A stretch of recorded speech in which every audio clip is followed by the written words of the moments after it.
ఆదిత్యాయ చ సోమాయ మంగళాయ బుధాయ చ గురు శుక్ర శనిభ్యశ్చ రాహవే కేతవే నమః. రాహవే కేతవే నమః.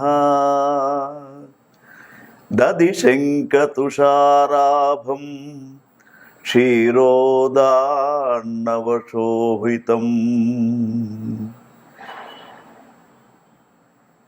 శ్రీ గురుభ్యో నమః. శ్రీమాత్రే నమః. చూస్తున్నటువంటి ప్రేక్షకులకు విశేషమైనటువంటి కార్యక్రమానికి మీ అందరికీ స్వాగతం తెలియజేస్తూ, విశ్వావసునామ సంవత్సరములో రాబోతున్నటువంటి మొట్టమొదటి గ్రహణం చంద్రగ్రహణం. మనకు ఈ యొక్క చంద్రగ్రహణం ఏ విధంగా ఉండబోతూ ఉంది, చంద్రగ్రహణానికి తర్వాత మరి ఏ ఏ రాశులకు శుభకరంగా ఉంటుంది అనే విషయాలన్నీ కూడా, గ్రహణాన్ని ఏ విధమైనటువంటి నియమాలతో పాటించాలి అనే విషయాలను తెలుసుకుందాం.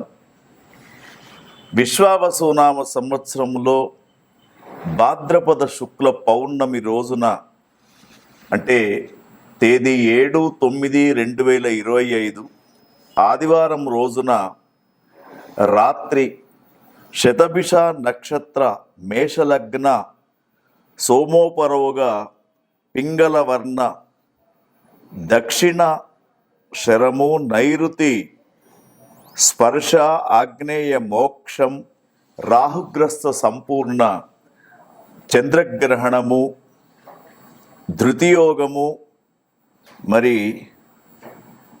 కలుగుతూ ఉన్నది. ఈ యొక్క చంద్రగ్రహణం అనేది మనకు భారతదేశంలో సంపూర్ణంగా కనబడుతూ ఉంటుంది. భారతదేశంతో పాటు ఇతర దేశాలలో కూడా కొన్ని ప్రాంతాలలో ఈ యొక్క చంద్రగ్రహణాన్ని చూడడానికి అవకాశం ఉంటుంది. అయితే గ్రహాలలో అన్నిటికంటే షోడశ కళానిధి అయినటువంటి చంద్రగ్రహణము, భారతదేశంలో ఈ సంవత్సరం 2 గ్రహణాలు మనకు కనిపించే గ్రహణాలలో మొదటి గ్రహణం అయినటువంటి ఈ యొక్క భాద్రపద శుక్ల పౌర్ణమి రోజున కనిపించే గ్రహణాన్ని ఏ విధంగా పాటించాలి, దాని యొక్క నియమాల గురించి తెలుసుకుందాం. మరి చంద్రుడు మనస్సుకు కారకుడు కాబట్టి గ్రహణం వలన కొన్ని రాశుల వారికి మానసికపరమైనటువంటి బాధలు, కొన్ని రాశుల వారికి ఉత్తమమైనటువంటి ఫలితాలు కూడా మనకు కనిపిస్తూ ఉన్నాయి. ఈ యొక్క గ్రహణం రాత్రి నైరుతి స్పర్శ 9:57 ప్రారంభం కాబోతూ ఉంది. మరి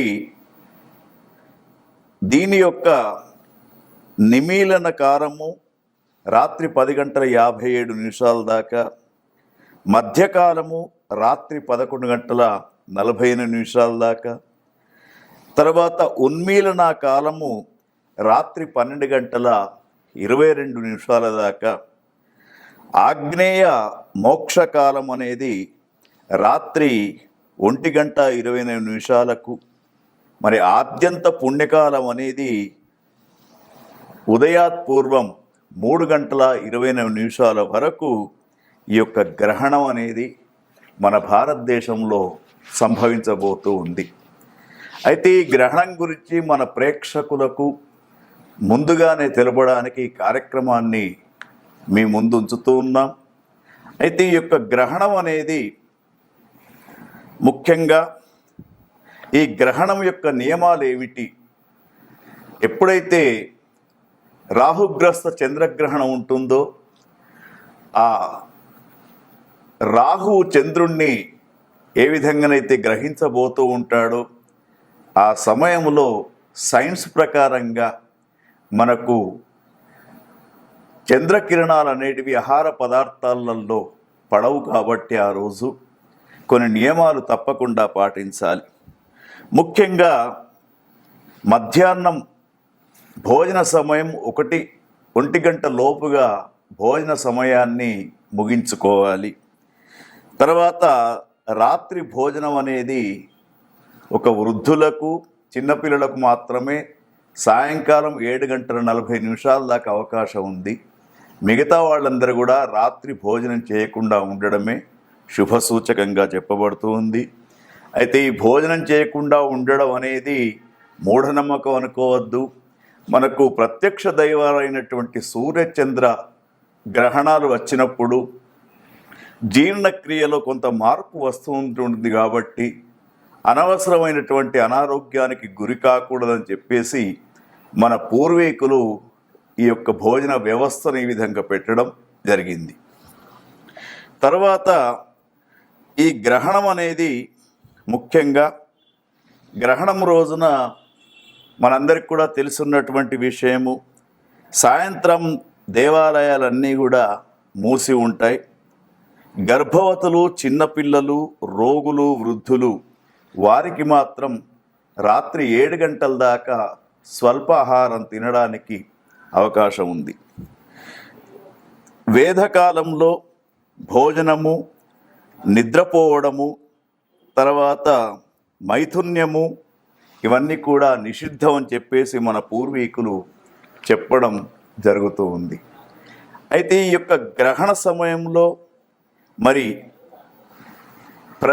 ఎవరికైతే ఒక 4 రాశుల వారికి ఉత్తమ ఫలితం, 4 రాశుల వారికి మధ్యమ ఫలితం, 4 రాశుల వారికి అధమ ఫలితం అనేది చెప్పబడుతూ ఉంది పంచాంగ శాస్త్రంలో. మరి యొక్క 4 రాశులలో ఉన్నటువంటి వారందరికీ కూడా ఒక సూచన ఏమిటంటే, అధమ ఫలితాలు ఉన్నటువంటి వారు తప్పకుండా గ్రహణ మోక్షకాలం తరువాత వారంతా కూడా వీలైనంత వరకు నదీ స్నానం చేయడం శ్రేయస్కరంగా చెప్పబడుతూ ఉంది. అదేవిధంగా ఈ గ్రహణము ఏ నక్షత్రాలు, ఏ రాశులపైన సంభవిస్తూ ఉన్నాయో వాళ్ళు తెల్లవారి లయకారుడు అయినటువంటి శివునికి అభిషేకం చేసుకోవడం, తర్వాత ముఖ్యంగా దానితో పాటు ఇంకా కొన్ని చంద్రగ్రహణం అనేది మరి మానసికపరమైనటువంటి ఒత్తిడులకు గురి చేస్తూ ఉంటుంది కాబట్టి వారంతా కూడా గ్రహణ ప్రారంభ సమయంలో స్నానం చేయాలి. తర్వాత గ్రహణ అయిపోయిన తర్వాత గ్రహణం ప్రారంభం నుండి మోక్షకాలం దాకా జపాలను చేసుకోవాలి. మోక్షకాలం అయిపోయిన తర్వాత తప్పకుండా నదీ స్నానం చేయడము, తర్వాత దానికి సంబంధించినటువంటి గ్రహణానికి సంబంధించినటువంటి సంకల్పాన్ని వేద పండితుల చేత నదీ ప్రాంతంలో చేయించుకోవడం, దానితో పాటు వీలైనంత వరకు మరి దాన ప్రక్రియ కూడా చెయ్యాలి.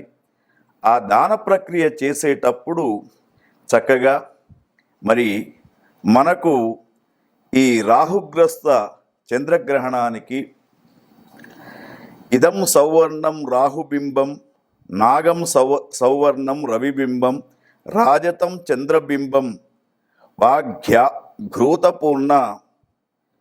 ఘృతపూర్ణ కాంసపత్ర సహితం అని చెప్పేసి ఒక నేతితో నిండినటువంటి రాగి పాత్ర, అదేవిధంగా ఇంకా కొన్ని చెప్పడం జరుగుతుంది.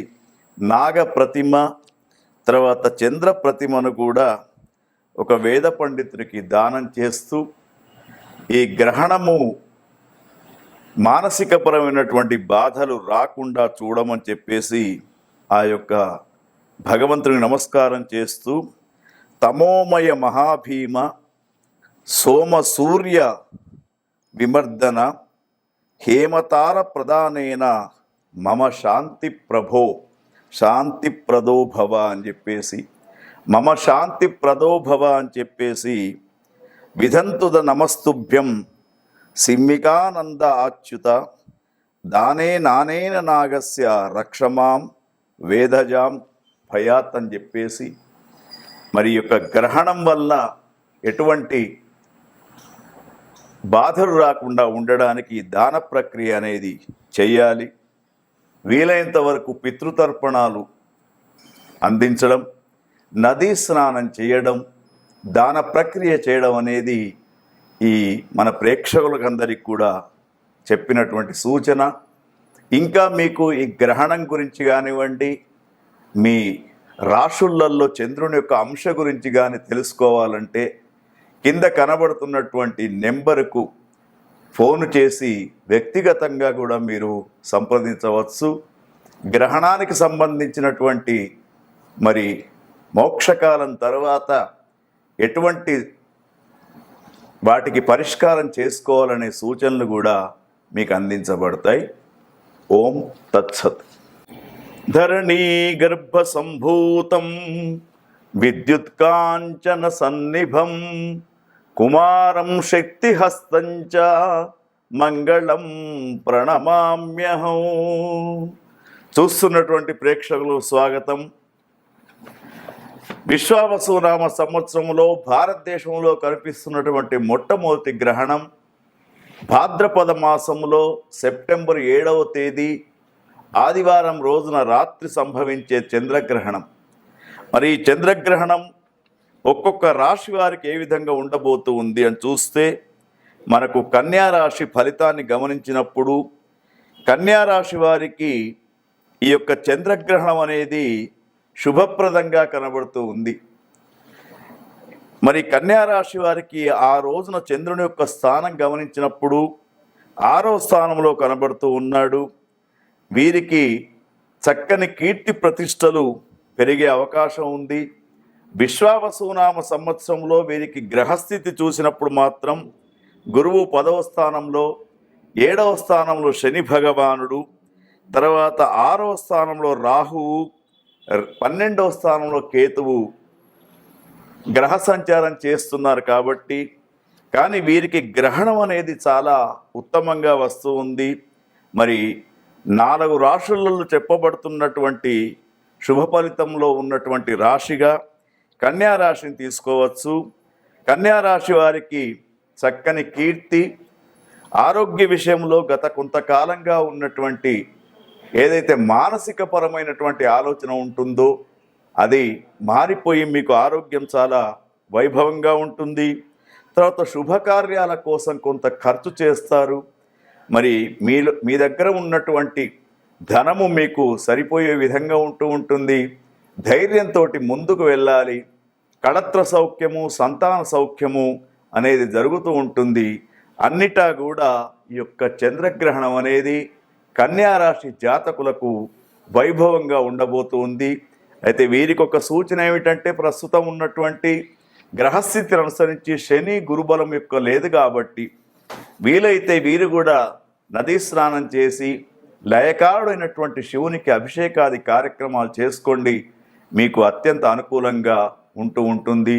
ఓం తత్సత్. ఈ చంద్రగ్రహణం సంభవించినప్పుడు ముఖ్యంగా చంద్రగ్రహణానికి అధమ ఫలితాలు ఇస్తున్నటువంటి రాశులకు సంబంధించినటువంటి వారు, ఆ నక్షత్రాలలో ఉన్నటువంటి వారు చంద్రగ్రహణాన్ని వీక్షించకూడదు. దాంతోపాటు ముఖ్యంగా ఎవరైతే గర్భవతులు ఉంటారో 3వ మాసం దాటిన తర్వాత ఉన్నటువంటి వాళ్ళు ఎవరు కూడా చంద్రగ్రహణాన్ని వీక్షించకూడదు. ఎందుకంటే గ్రహణ వీక్షణ అనేది మంచిది కాదు. ముఖ్యంగా ఈ యొక్క గ్రహణం అనేది మేష, వృషభ, కన్యా, ధనుసు రాశి వారికి మంచి ఫలితాలను, మిథున, సింహ, తుల, మకర రాశి వారికి మధ్యమ ఫలితాలను, కర్కాటక, వృశ్చిక, కుంభ, మీన రాశుల వారికి అధమమైనటువంటి ఫలితాలను ఇస్తూ ఉంది. కాబట్టి ముఖ్యంగా గ్రహణం సంభవించేది కూడా మనకు మరి రాహుగ్రస్తమైనటువంటి చంద్రగ్రహణం పూర్వాభాద్ర నక్షత్రం కుంభరాశిలో సంభవిస్తూ ఉంది. కాబట్టి కుంభరాశి జాతకులు, ముఖ్యంగా పూర్వాభాద్ర నక్షత్ర జాతకుల యొక్క గ్రహణాన్ని వీక్షించకూడదు. గర్భవతులు ఎవరైతే ఉంటారో వారు సాయంకాలం 7 గంటల నుండి చంద్రుని చూడకుండా ఉండాలి. తర్వాత ముఖ్యంగా వారికి 7 గంటల లోపలనే స్వల్ప ఆహారం తినిపించడం. తర్వాత ముఖ్యంగా ఈ గ్రహణం అనేది కుంభరాశిలో సంభవిస్తూ ఉంటుంది కాబట్టి వారు పూర్వభాద్ర నక్షత్ర జాతకులు కుంభరాశిలో జన్మించినటువంటి వారికి గ్రహణ గోచారం అధమంగా ఉంది కాబట్టి వారు జాగ్రత్తగా గ్రహణాన్ని చూడకుండా ఉండాలి. తర్వాత శక్త్యానుసారంగా వీరు నదీ స్నానం కానివ్వండి లేదా దాన ప్రక్రియ కానివ్వండి చేసుకోవాలి. మరి యొక్క చంద్రగ్రహణం అనేది మన దేశంలోనే కాకుండా ఇంకా కొన్ని దేశాలలో కూడా ఈ చంద్రగ్రహణం కనిపిస్తూ ఉంది కాబట్టి ఆ దేశాలలో ఉన్నటువంటి వారు కూడా ఈ యొక్క నియమాలను పాటించాలి. ముఖ్యంగా గ్రహణ సమయంలో స్నానం చేయడం, తర్వాత తల్లిదండ్రులు లేనటువంటి వారు తర్పణాలు ఇవ్వడం, మోక్షకాలం అయిన తర్వాత శుద్ధి స్నానం చేయడం, తర్వాత దాన ప్రక్రియ చేసుకోవడం చెప్పుకోదగ్గ సూచన. అట్లాగే గ్రహణం విడిచిన తర్వాత స్నానం చేసిన తర్వాత లయకారుడైనటువంటి శంకరుని యొక్క అభిషేకం కూడా చేసుకోవాలి. తర్వాత ముఖ్యంగా ఈ ఎవరైతే 4 రాశుల వారికి అధమమైనటువంటి ఫలితాలు ఉంటాయో ఆ 4 రాశుల వారు ఎటువంటి అనుమానాలున్నా కూడా క్రింద కనిపిస్తున్నటువంటి నెంబర్కు వ్యక్తిగతంగా ఫోన్ చేసి తెలుసుకోవచ్చు. వారికి తగినటువంటి సూచనలు కూడా ఇవ్వబడుతూ ఉంటుంది. గ్రహణ స్నానం చేసేటప్పుడు చక్కగా దేవతలందరినీ కూడా తలుచుకొని ఆ గ్రహణ స్నానం అనేది చెయ్యాలి. గ్రహణ శాంతి విధానం కూడా చేసేటప్పుడు మీ గోత్రము మీ పేరు అన్నీ చెప్పుకొని శాంతి చేయాలి. తర్వాత మరి దగ్గర ఉన్నటువంటి నదీ తీరాలకు వెళ్ళి స్నానం చేయడం సాధ్యం కానటువంటి వారు మీ గృహాలలో ఉన్నటువంటి పుష్కరాలలో కానీ గంగాజలం కానీ ఏది ఉన్నా కూడా దానిని స్నానపు నీటిలో కలుపుకొని గంగే చెమ్నే చైవ గోదావరి సరస్వతి నర్మదా సింధు కావేరి జలేస్మిన్ సన్నిధిం కురు అని చెప్పేసి ఆ గంగనే దాంట్లో కలిసినట్టు భావించి దాన్ని స్నానం చేయండి.